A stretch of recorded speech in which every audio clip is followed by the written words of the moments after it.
Hello student, welcome to my YouTube channel.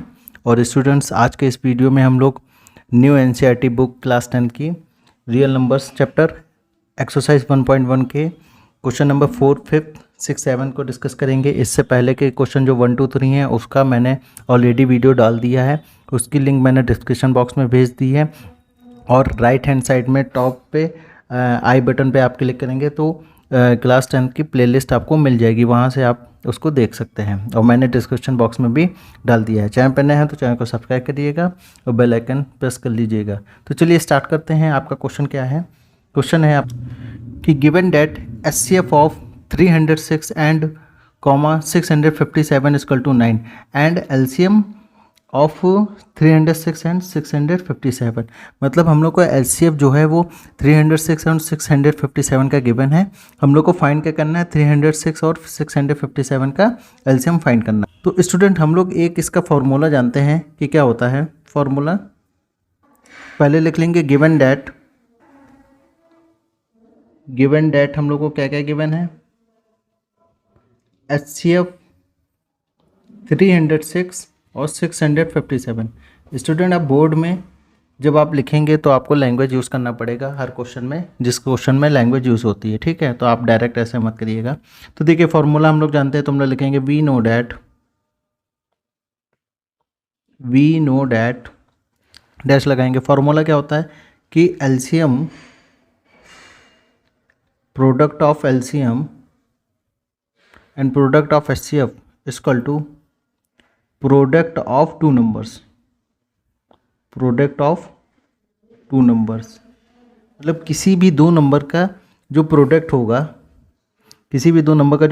होगा उन दो नंबरों के एलसीएम और एचसीएफ के प्रोडक्ट के बराबर होगा। तो यहाँ पे हम लोग को देखिए क्या दिया है? एचसीएफ दिया है, तो हम लोग यहाँ पे एचसीएफ की जगह क्या लिख देंगे? 9। और एलसीएम हमें फाइंड करना है, तो एलसीएम का एलसीएम लिख लिया। अब प्रोडक्ट ऑफ टू नंबर्स कौन से हैं? हमें पता है नंबर कौन से हैं। एक 306 है और एक क्या है? 657। तो यहाँ पे लिखेंगे 306 पहले है, तो 306 मल्टीप्लाई 657। अब जो 9 है ये कहाँ जाएगा? डिवीज़न में जाएगा। तो LCM equal to 306 into 656 upon का 9 से क्या करते हैं? इसको काट देते हैं। तो 9 3 जा 27, कैरी गया 3, तो 36, 9 4 जा 36। तो अब क्या लिखेंगे? 34 मल्टीप्लाई बाय 657।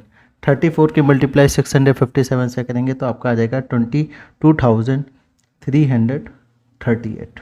ठीक। अब हम लोग बढ़ते हैं क्वेश्चन नंबर 5 की तरफ।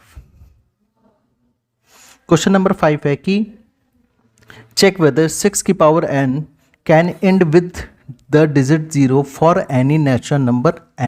क्वेश्चन है आपका कि 6 की पावर n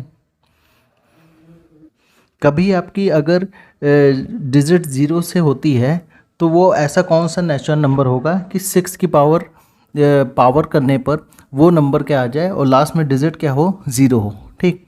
तो देखिए, हम लोग क्या है इसमें, हम लोग एक चीज़ जानते हैं कि कोई भी डिजिट अगर किसी भी नंबर में कोई डिजिट अगर क्या आती है? 0 आती है। ठीक। तो जब 0 आएगा तो 0 किससे डिविजिबल होता है? 0 आपका 5 से भी डिविजिबल होता है, ठीक है, और 10 से भी डिविजिबल होता है। तो देखिए, अभी एक्चुअल में गिवन हम लोग को कितना है? 6 दिया है। तो हम लोग लिखेंगे सॉल्यूशन में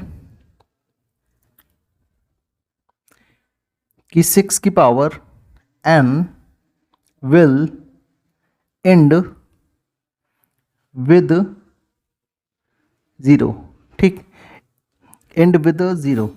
अब देखिए आगे क्या लिखेंगे कि अगर जैसे ये क्या हो जाता है, लास्ट में इसके 0 आ जाता है, तो हम लोग ये भी बोल सकते हैं कि इट शुड बी। ये ध्यान से समझना क्वेश्चन है, बच्चों को समझ में इजीली नहीं आता। आप थोड़ा सा समझने का प्रयास करिए कि क्या मैं कह रहा हूँ, कैसे समझा रहा हूँ। कि देखिए, अगर वो क्वेश्चन में ये बोला है कि अगर 6 की पावर n जो है can and with the digit 0, अगर वो उसके लास्ट में क्या आ जाए? 0 आ जाए, तो ऐसा कौन सा नेचुरल नंबर होगा कि n पर कि ऐसी कंडीशन बन सकती है। तो हम लोग ये मान लेते हैं कि 6 की power n will and with 0, तो जब लास्ट में 0 आएगा तो it should be divisible by किससे होना चाहिए? It should be divisible by 10। अगर 10 से नंबर कोई डिविजिबल हो रहा है, क्योंकि लास्ट में 0 आएगा तो 10 से डिविजिबल होगा, तो हम लोग इसको ऐसे भी कह सकते हैं कि that is also divisible by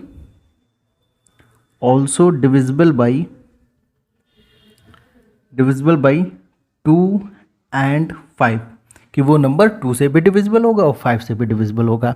तो हम लोग देखते हैं प्राइम फैक्टराइजेशन ऑफ 6 की पावर n। अगर प्राइम फैक्टराइजेशन की बात करें तो अगर प्राइम फैक्टराइजेशन हम लोग इसका निकालेंगे 6 की पावर n का, तो क्या आएगा 2 इंटू 3 आएगा। तो देखिए क्या इसमें 2 तो मिल रहा है, बट क्या 5 मिल रहा है? 5 नहीं मिल रहा है। तो हम लोग लिखेंगे कि it can observed that 5 is not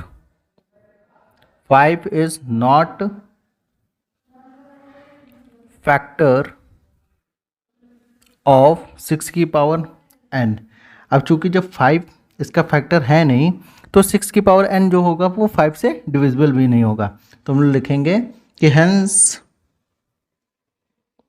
for any value of n 6 की power will not be divisible by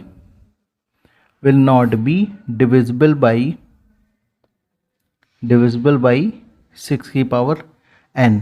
तो जब 6 की पावर n उससे डिविजिबल नहीं है, तो हम लोग लिख देंगे कि 6 की power n can not and with the digit 0, with the digit 0 for any natural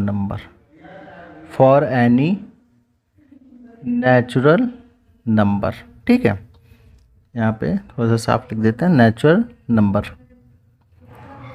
अगर 6 का फैक्टर 5 आ जाता तो उसकी लास्ट में जो आएगा वो 0 जरूर आएगा, बट यहाँ पे हम लोग को जो फैक्टर मिल रहा था वो क्या मिल रहा था? 2 मिल रहा था और 3 मिल रहा था। तो इस वजह से जब 5 इसका फैक्टर नहीं है, तो ये जो 6 की पावर n है इसमें कभी भी लास्ट में 0 नहीं आएगा। 6 की पावर आप n नेचुरल नंबर कोई भी आप रख लें। अब बढ़ते हैं हम लोग क्वेश्चन नंबर 6 की तरफ। क्वेश्चन नंबर 6 बहुत अच्छा क्वेश्चन है, देखिए ध्यान से कि एक्सप्लेन वाई कि 7 into 11 into 13 plus 13 and 7 into 6 into 5 into 4 into 3 into 2 into 1 plus 5 are composite number. दो क्वेश्चन है, दो पार्ट दिया है, तो पहले एक पार्ट को समझते हैं। तो 7 इंटू 11 इंटू 13 प्लस का 13। तो देखिए पहले तो ये पता होना चाहिए कि कंपोजिट नंबर क्या होता है। तो कंपोजिट नंबर से पहले हम लोग प्राइम नंबर को डिस्कस कर लेते हैं। तो देखिए प्राइम नंबर क्या होता है?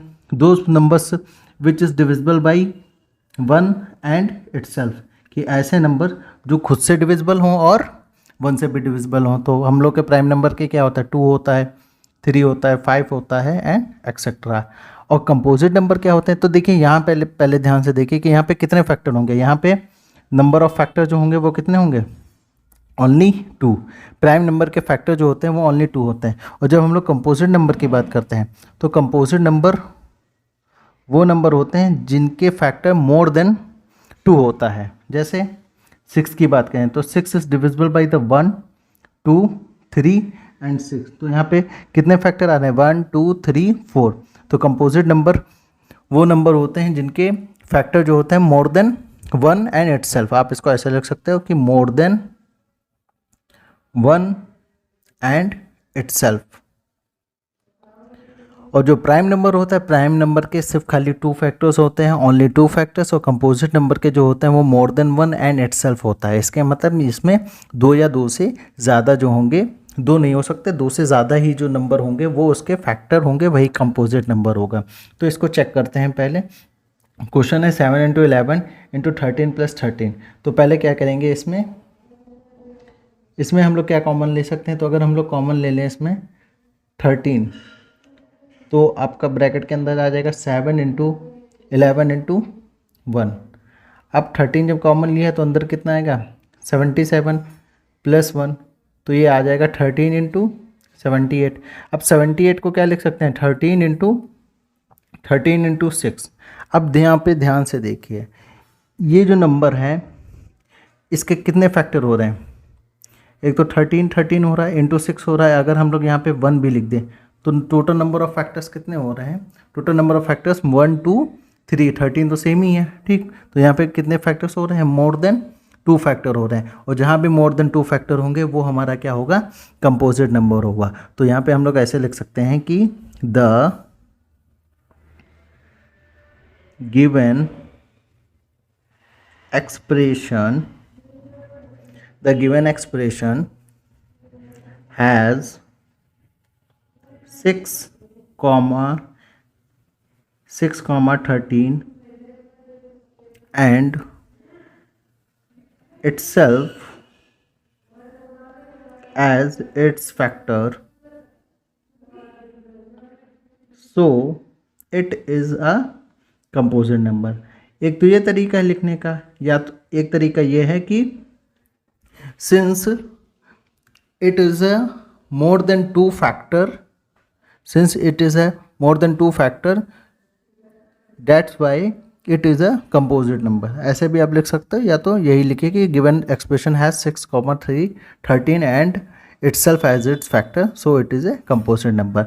अब हम लोग इसका जो सेकंड पार्ट गिवन है इसी क्वेश्चन में उसको सॉल्व कर। तो देखिए इसमें क्या करेंगे, सबसे पहले कॉमन लेंगे। तो कॉमन आपका क्या मिल रहा है, 5 मिल रहा है। तो जब 5 कॉमन लेंगे तो आपका बचेगा 7 × 6 × 4 × 3 × 2 × 1 और प्लस का 1। अब 5 मल्टीप्लाई में होगा, 7 6 जा कितना होता है 42, 42 × 4 3 जा 12, 12 2 जा 24 और प्लस का 1। अब 5 मल्टीप्लाई 42 की मल्टीप्लाई किससे करेंगे, 24 से। तो 24 2 जा कितना होता है 48, तो 48 का 8 कैरी गया 4, 24 4 जा 96, 96 प्लस 4 100, तो 1008 आ गया प्लस 1, और ये आपका 5 × 1009 आ जाएगा। अब इस नंबर को भी देखिए, यहाँ पे क्या हो गया, 2 फैक्टर तो ये हो गए, और प्लस क्या होगा आपका 1 भी होगा। तो यहाँ पे फैक्टर टोटल कितने हो गए, मोर देन 2 फैक्टर हो गए, और जहाँ भी आपके मोर देन 2 फैक्टर होंगे वो आपका क्या हो जाएगा, कंपोजिट नंबर हो जाएगा। तो इसको भी आप उसी लैंग्वेज में लिख सकते हैं कि the given fraction has 5 and 1009 and itself as its factor, so it is a composite number। अब हम लोग बढ़ते हैं क्वेश्चन नंबर 7 की तरफ, जो लास्ट क्वेश्चन है।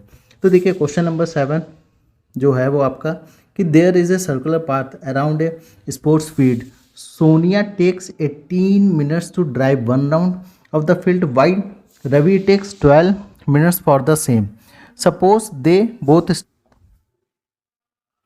क्वेश्चन नंबर 7 क्या है कि there is a circular path around a sports field, Sonia take 18 minutes to drive 1 round of the field while Ravi takes 12 minutes for the same, suppose they both start at the same point at the same time, go in the same direction, after how many times will they meet again at the starting point। तो सोनिया और रवि जो हैं वो दोनों same point से जा रहे हैं, बट रवि को कितना टाइम लगता है, रवि को टाइम लगता है 12 मिनट्स और 18 को, और सोनिया को मिलता है 18 मिनट्स। तो सबसे पहले हम लोग क्या करते हैं, फिगर बनाते हैं। तो ये आपका हो गया सर्कल, ठीक। तो एक क्या है, सर्कुलर पाथ है, हाँ एक सर्कुलर पाथ है, और इस पे रवि और सोनिया जो है सेम पॉइंट से स्टार्ट करते हैं। तो सपोज करिए यहाँ ओ पॉइंट है, ओ पॉइंट से सोनिया भी यहीं से स्टार्ट कर रही है, और रवि भी इसी पॉइंट से स्टार्ट कर रहा है। बट रवि जो है, रवि को कितना टाइम लगता है पूरा एक सर्किल लगाने में, रवि को टाइम लगता है, Ravi takes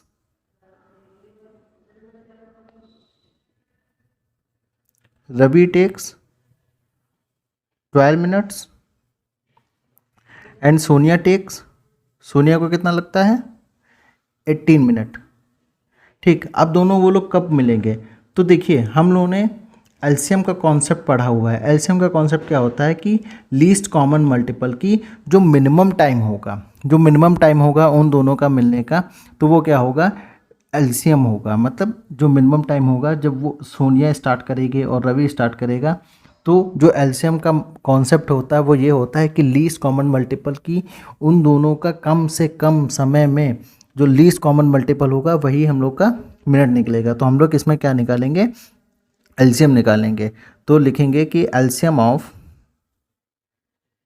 LCM of 12 and 18। ठीक, एलसीएम ऑफ 12 एंड 18 के अगर निकालेंगे तो हम लोग का कितना आएगा, 36 आएगा। ठीक, जब एलसीएम कितना होगा, 36 आएगा, तो देखेंगे so they will meet each other at starting point, उसी पॉइंट पे at starting point after 36 minute. कितने मिनट बाद, 36 मिनट बाद। क्यों, क्योंकि उन दोनों का एलसीएम ही आया है 36। आप ध्यान से समझिए कि एक क्वेश्चन ऐसा भी बनता है कि अगर कोई स्ट्रीट लाइट है या ट्रैफिक लाइट है तो उसमें 3 लाइटें जो होती हैं, एक रेड होता है, एक येलो होता है और एक डिफरेंट कलर, जैसे मान लीजिए है, अब तीनों क्या ब्लिंक कर रही हैं, तो उन तीनों का एक साथ ऐसा कौन सा टाइम होगा कि जहाँ पे वो एक साथ आएंगी, तो उसमें भी हमारा कॉन्सेप्ट किसका लगता है, एलसीएम का। एलसीएम जो होता है वो किसी भी नंबर के बीच का जो सबसे लीस्ट कॉमन मल्टीपल होगा वही शो करेगा। तो इसमें भी हम लोग क्या करेंगे, एलसीएम इसका निकालेंगे, तो एलसीएम इसका कितना है, 36 आया। तो वो दोनों सोनिया और रवि जो हैं वो दोनों आफ्टर 36 मिनट इसी स्टार्टिंग पॉइंट पे मीट करेंगे। इस तरीके से आपकी ये एक्सरसाइज फिनिश होती है। अब हम लोग एक्सरसाइज 1.2 अगले नेक्स्ट वीडियो में हम लोग इसका डिस्कस करेंगे। और चैनल पर नए हों तो सब्सक्राइब जरूर कर लीजिएगा और इस वीडियो को ज़्यादा से ज़्यादा शेयर करिएगा अपने फ्रेंड सर्कल में। Thank you very much.